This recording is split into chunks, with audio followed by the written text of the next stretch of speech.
wind the clock. Put out the cat and wind the clock. Put out the cat and wind the clock. Put out the cat and wind the clock.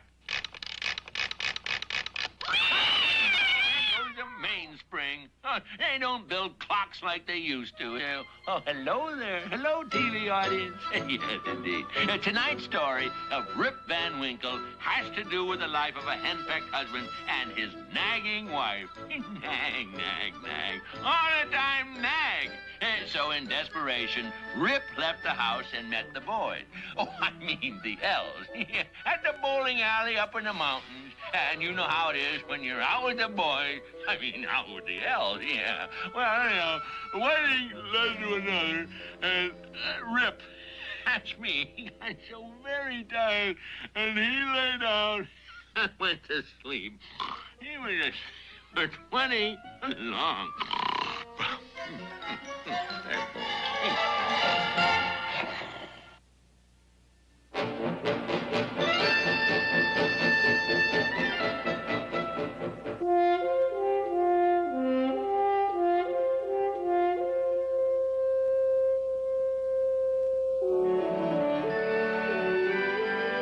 Whoever has made a voyage up the Hudson must remember the Catskill Mountains, swelling up to a noble height and lording it over the surrounding country.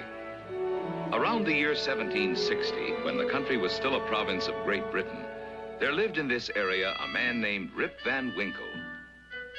Rip was a simple, good-natured man, patient and long-suffering under the shrewish tongue of a termagant wife. His favorite retreat from her constant nagging was the solitude of these eternal hills. Well, Wolf, I think it is a pleasant thing to rest a bit. Oh, I do believe that we've come much farther than I intended. Oh, poor Wolf boy. I fear there will be no supper for you this night. But on the other hand, old friend, neither will there be supper for me. However, neither will we be served a sermon. By George. And by the time we reach home, my good wife will be snoring in her feather bed. And that, you must admit, is worth an empty belly. Yes, it is, boy. Oh, yeah. Rip Van Winkle! Oh, did someone call my name? No. Oh, I must have imagined it. Not even her voice could reach this distance. Rip Van Winkle! Oh, why, it looks like naught but a neighbor in need of assistance.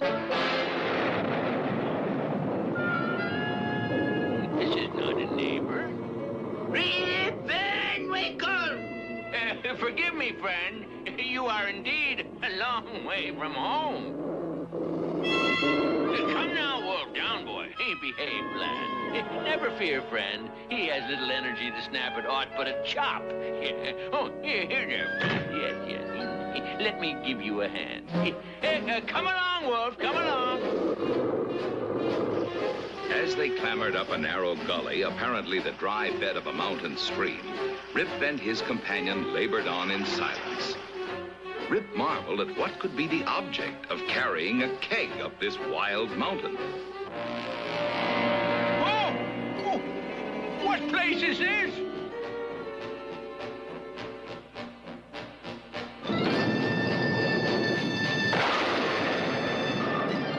Bowling? Thunder? A game of 9 pins? Oh, what a strange place. Rip Van Winkle! No. Truly, friend, I do appreciate your hospitality, but I must be starting for home. You see, I have a wife at home who will skin me alive if the potatoes go cold.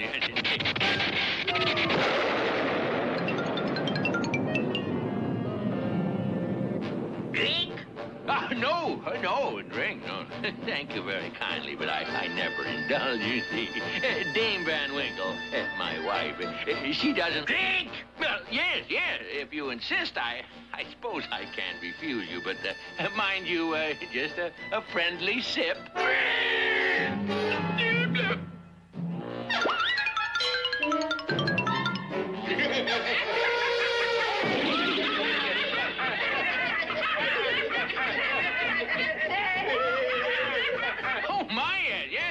little party. The little fellas are having a party. It's the best party I've ever been to. Oh, no, thank you, friend. I have a wife at home. Have I ever told you about my wife? I haven't, will you? Oh, she's quite a woman. Yes, she is quite a woman. You see, I live in a little village, not too far from this place. And my house, which is a little the worse for wear, lies just on the outskirts. For some time now, I've intended to get around to making some repairs, but something else always seems to interfere.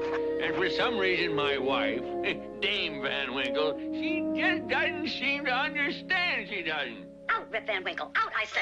The very idea of a grown man loafing about as though he hadn't a care in the world. Fish and hunt, eat and sleep, hang around, never do a lick of work. When you just get yourself out there and get busy with that hoe and take that useless dog with you. You're enough like brothers, and that's the truth.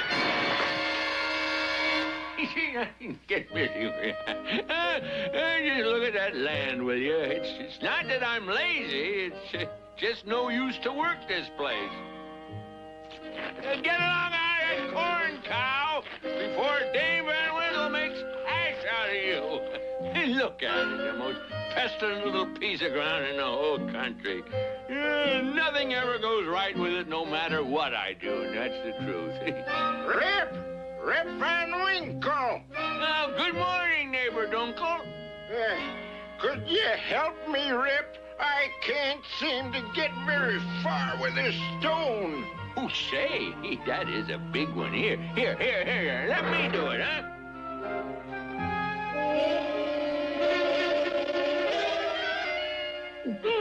Thank you kindly, Rip. This is one reason why I never seem to get around to performing my own chores. And it's the same thing with the ladies of the village.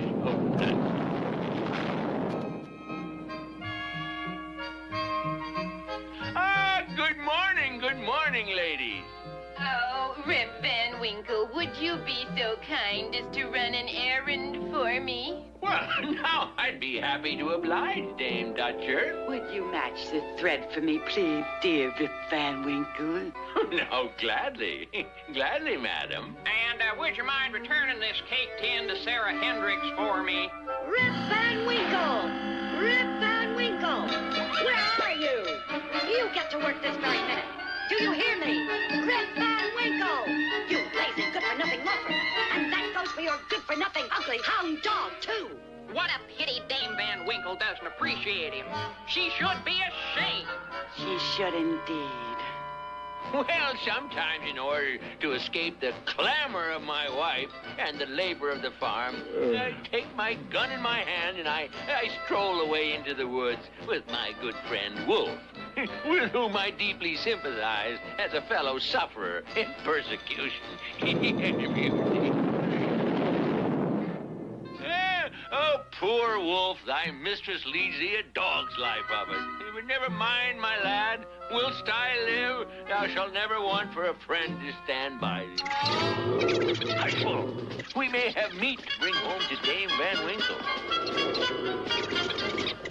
Oh, it's no use, Wolf. The creatures will not sit still. Well, perhaps Dame Van Winkle will feed us something else that could be. What good are you? You do no work around the farm of this house. You cannot even so much as bring home meat to your poor starving children. Look at poor Rip and Judith, without a decent thing to wear. Yet you dare to come into my kitchen and expect me to give you some supper. There will be no supper for you, or that dog tonight, or ever. Oh, a tart temper never mellows with age, and a sharp tongue is the only edged tool that grows keener with constant use. You think that over. Is that not true, my friend? You know, in spite of my dear wife's low opinion of her spouse, I like to think that I have many friends in the village. And the friends that I love best, yes, are the children. You tell us a story. Play marbles with us. Let's go fishing. Oh, those little tykes. God bless them. Let me show you how a kite should be flown, children. Now, when I was a boy, I was the greatest kite flyer in the country. I remember a kite flying contest with, who was that? No, Ben Franklin. Yeah, with the glasses. I wonder what happened to old Ben.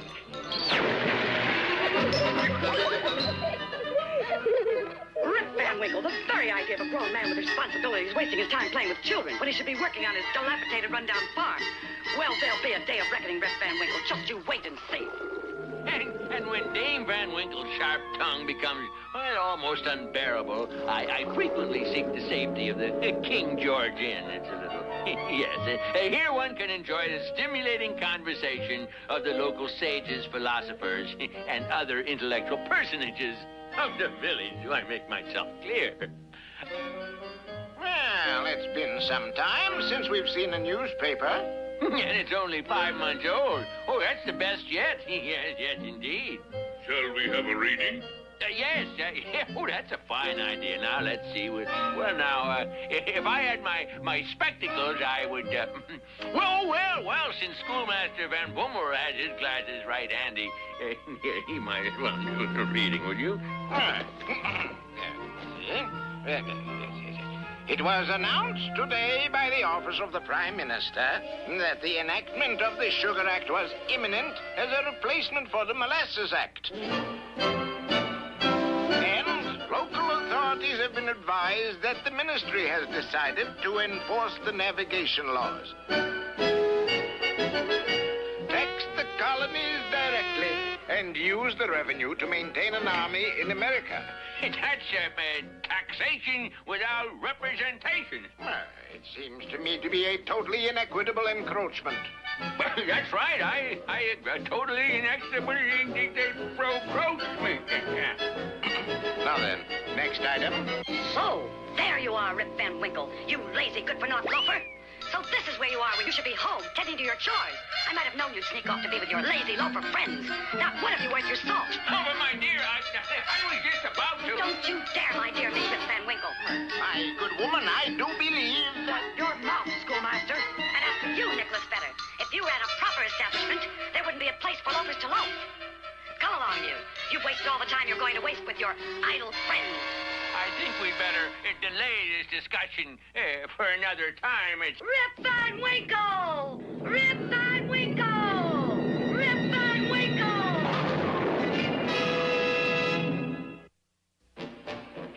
And now, my friend, you can see why I can no longer enjoy your hospitality.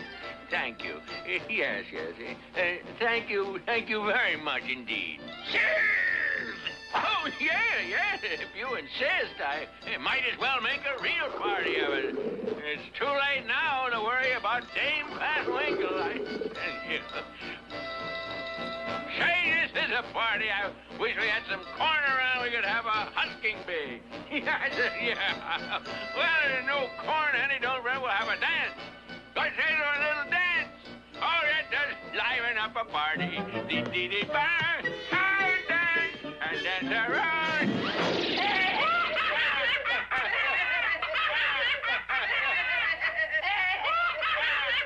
Well, very well. If you'd rather play at 9 pins, 9 pins it is. Back home in the village green, the boys call me 9-Pin Rip, king of the keglers. And here goes.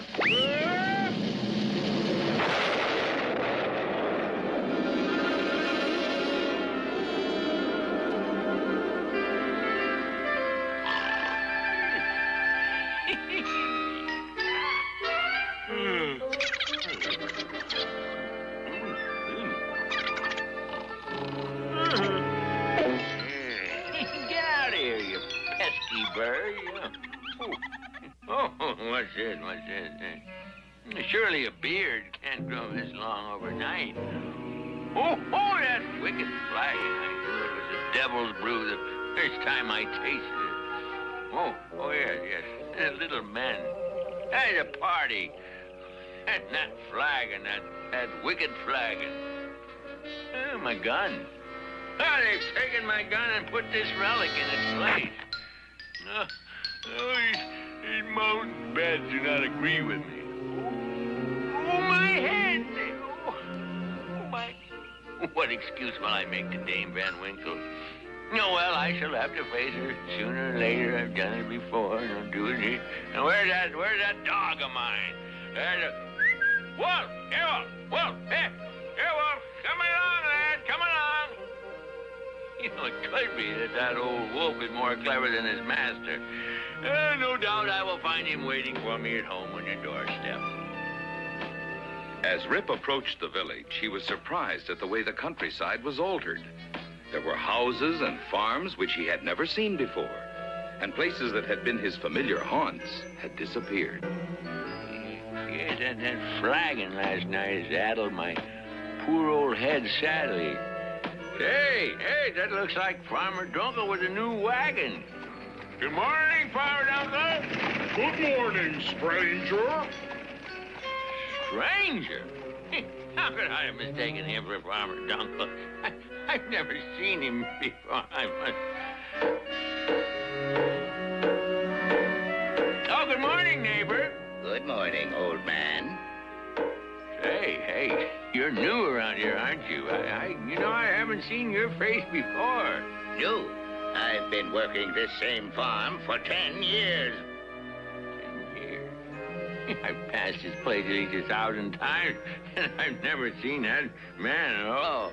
Oh, what is happening? I must be addled. It was with some difficulty that Rip found the way to his own house, which he approached with silent awe, expecting every moment to hear the shrill voice of Dame Van Winkle. Dame Van Winkle? Dame Van Winkle? Dame Van Winkle? Judith! Son! Wolf! I just don't understand. Where can they be? Oh, she's left me and has taken the children. I'm getting my just reward. I should have listened to her and tended to my husbandly duties. My very dog has forgotten me. My friends. I must see my friends at once, and they will tell me where my family has gone. Oh! I must get around to fixing this porch one of these days. I've got to do a lot of things. I don't...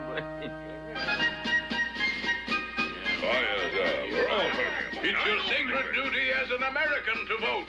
If the members of Congress don't fight to get it passed, they lose my vote. That's what Bunker Hill was about. By heaven, he was one of the heroes of '76. And now, which side did you vote on? Are you a Federal or a Democrat? I'm a Federalist. But I don't understand. That's a strange-looking flag. Washington? Who is he?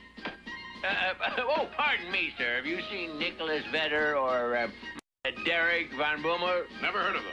Are you a Federalist or a Democrat? Alas, gentlemen, I am but a poor, quiet man, a native of this village, and a loyal subject of the king. God bless him. A Tory is mine! Silence, silence, I say. This is an orderly voting place. Now then, suppose you tell me, where did you come from? I mean no harm, sir. I merely came here in search of some of my friends. I thought they might tell me where to find my wife. Well, who are these friends? Well, where's Bram Dutcher and Van Boomer and Nicholas Vedder? Nicholas Vedder? Why, Nicholas Vedder is dead and gone these 18 years. There was a wooden tombstone in the churchyard that used to tell all about him, but that's rotted and gone, too. And Bram Dutcher, you know him? Oh, he went off to the army in the beginning of the war. He never came back. Does anybody here know Rip Van Winkle? Rip Van Winkle? Oh, to be sure. That's Rip Van Winkle yonder. Oh, no.